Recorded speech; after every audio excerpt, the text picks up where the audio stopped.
Hi there, I have a new handbag here to review, and it's called Marni. And I think the name of this handbag or the model is called Gathered, Marni Gathered, or I would simply put it Marni Large Ruched hobo bag or shoulder bag. And the color is really lovely.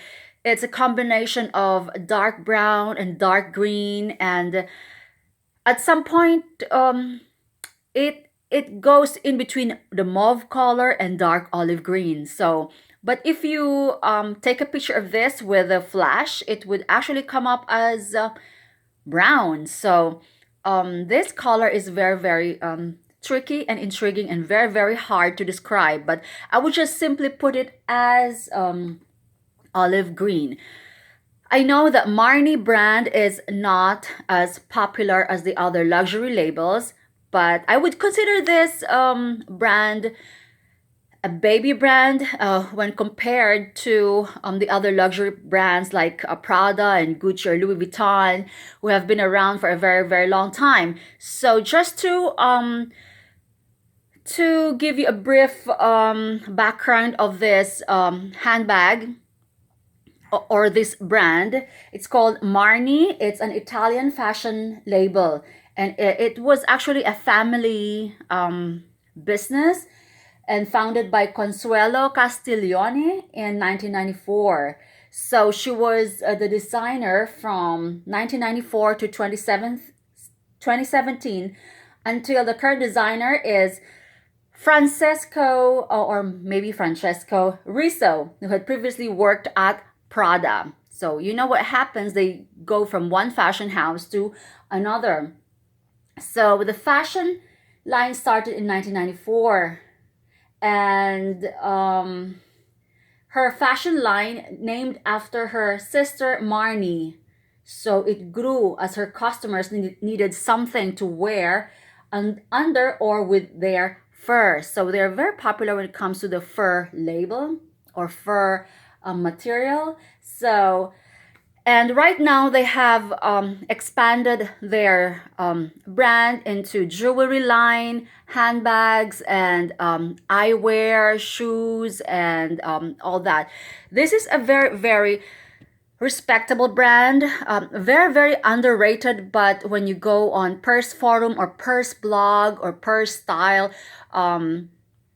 you would see or learn that this brand is, especially their handbags, are very sought after. I mean, the quality is just superb. In fact, of all the handbags that I have held, this has the softest leather, and I just love, you know me, if you've been watching my videos, I love to run my fingers through it and to feel the leather. And look at that, look at the strap. So okay, so this has a silver hardware. It just has the Marni here. This is practically new. And you won't believe where I got this from. In fact, I'm going to make a separate video later. I went to this flea market last Saturday. It's an indoor flea market that happens like twice a year in our area. And I wasn't expecting to get anything luxurious up there, because you would either get a Dunenberg or just Coach or, vintage bags and things like that. And I always go there to get my vintage jewelry. So when we went there, I had no intentions of buying or whatever, but I told my husband, since we had nowhere else to go, I told him that we would drop by. So we had no cash with us. And then when I went around, there it was. It was hanging. It was being hung in a hanger, together with the other bags, together with the Coach bags and other handbags. And I asked them, because this one is very new. It actually smells so fresh. It smells leathery. and it's just really really nice. And but this is a very very huge bag. This is like 17 inches or 16 inches, and this is a humongous bag. So what I did was I took out the things in my bag, and I just immediately switch because this is entirely new.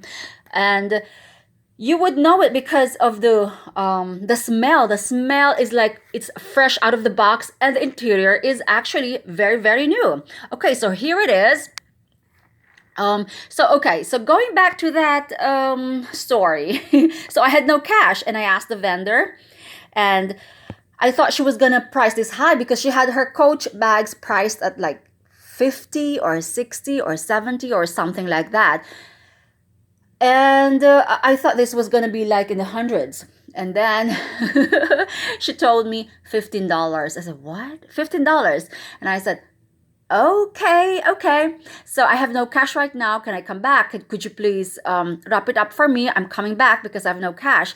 And I asked her if she accepts card because some of the vendors actually accept cash, and she said no. So I told her if she could wait for me, I'm gonna ask my husband to run to the ATM machine and get me some cash. So that's exactly what happened.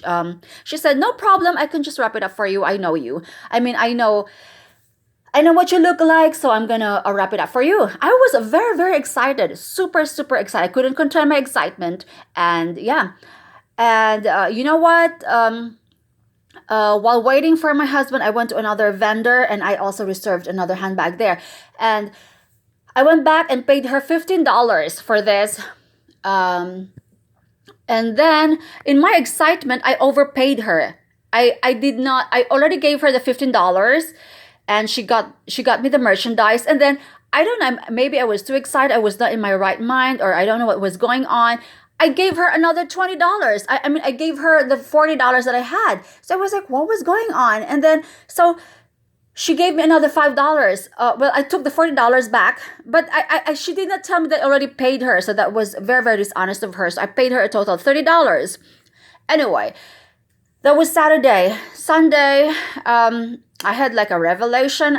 Just after church, I just wanted to go back, and then my husband was like, "What is your agenda? Are you gonna tell her that you did not tell me, blah blah blah, that you were dishonest, blah blah blah?" And I said, "No, I just want to like give her a piece of my mind, like." You know that I paid you twice. I paid her twice, I think, because I was not clearly thinking that time. I got too excited. And so, but I said, okay, I prayed in church. I said, Lord, give me, guide me if you want me to go after this woman and tell her what I think and give her a piece of my mind, or just maybe you'll bless me in some other ways. Anyway, this handbag is a very very expensive handbag. It's I think less than $1,000, and I only paid her a total of 30. Okay, so I told my husband it's okay because the merchandise is worth it. This could have cost me like $500 or $800 or more. So I said that is fine. So I know that going to flea markets is not advisable because they said that they know what they're doing. They research everything, so they will price it high. Actually, their prices are very, very high.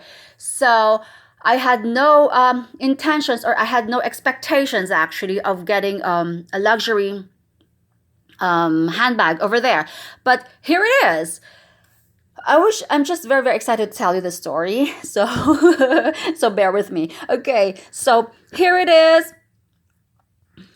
This is a very, very underrated brand, but it is really, really, really good, gorgeous. Actually, I was eyeing this on eBay before, but I said maybe I'll come across one day, but I didn't expect it to see it in the flea market. Okay, so this is a turn lock, and look at that. This is a very, very thin flap, and it has a zip compartment. So this is a very very safe handbag, secured handbag, because there's already the lock closure and there's still the zipper. up here. So it's like my Celine, Celine trapeze. Okay, and all right, let me just take this out. So I inspected this bag and I was like, wow, this is super, super new. It's like it has never been used at all. It has never been used at all because you can smell it. And it says Marni over there. And it has the tag here that says made in, of course, made in Italy. I just hope she won't follow suit and won't have to relocate to China when her demand grows. So, made in China. I'm Italy, sorry. Okay. And it has another zip compartment here. You can just see that. It's just super, super high quality. I think this one is made of I just had to do it like this. So you can just invert this and clean your bag. So it has an open pocket. No, it's messed up now. Okay, so it has an open pocket on the other side. So basically it has two pockets here. Sorry. See, and the designer's name, it's Marni. But this is a very, very soft handbag, and I just love it. You can just see that, there's just too much work put into this. The detailing is like the ruche handbag. I actually, it was on my wish list. In my wish list, the Matelas Miu Miu. But yeah, I think I'm just gonna, yeah. So the thing is, I'm very, very lucky to find these things either on not online, either at the thrift shop or flea market. Well, this is my very, very first luxury item from the flea market. Although I got a vintage Bali one time, but that was it. And so you just have to line it up and then close it.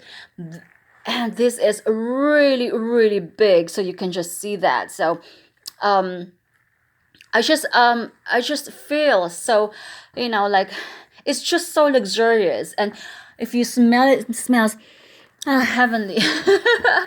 When you're into handbags and you could smell the leather, it's just there's really, really something.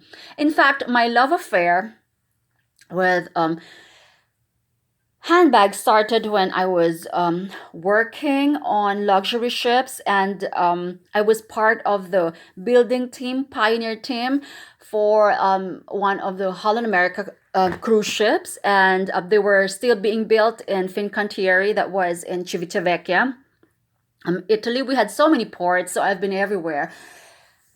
And we were there for 2 months, actually, for 2 months for the building and a preparation for the initial or inaugural voyage. I used to work at the front office. And then I would go out to the flea market. So I would be like, I would climb the stairs up and down. They had a flea market that was like 200 steps. I don't know, in Civitavecchia. And I would go there and I would literally buy like 5 or 6 bags at a time. And my closet, my cabin was just full of handbags. And that's when my bag obsession started, because you could just smell the leather from a mile away.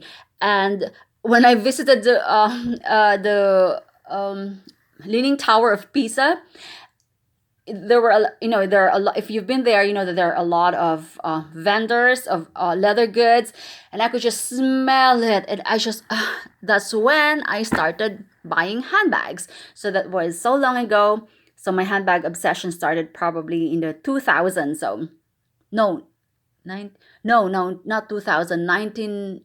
Yeah, maybe. Yeah, 2000. So I love, and since then I've been in love with leather bags and anything that is made in Italy. I'm a sucker for that. And yeah, so that's how my handbag obsession started. And can you blame me?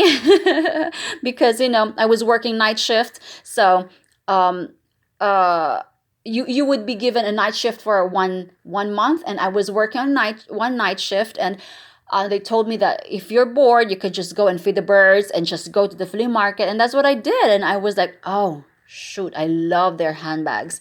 So even the ordinary bags that are no name brand, I would just buy them. And yeah, so I love this. Especially when we went to Venice, it was like, oh, everywhere.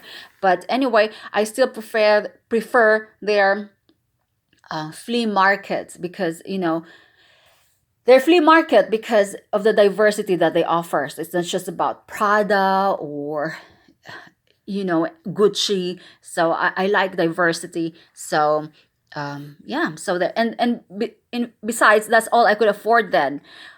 I wouldn't spend my money on Gucci's um or any other high fashion label back then because uh I was working. I wasn't working for a bag. I was working to for me and for my family back then. Well, not my family right now because I have settled down. But I would send money back home, and that's how it is. So anyway, now that I have my own family and I don't work and things like that, I'm so blessed that I keep finding these high-end brands in the least, I mean, in the least expected or least expected places. So, okay, so this is just to share you my story on that. I'm sorry for the blah, blah, blah, but I'm just in the mood to, share with you my handbag obsession. Okay, so there you go. Bye.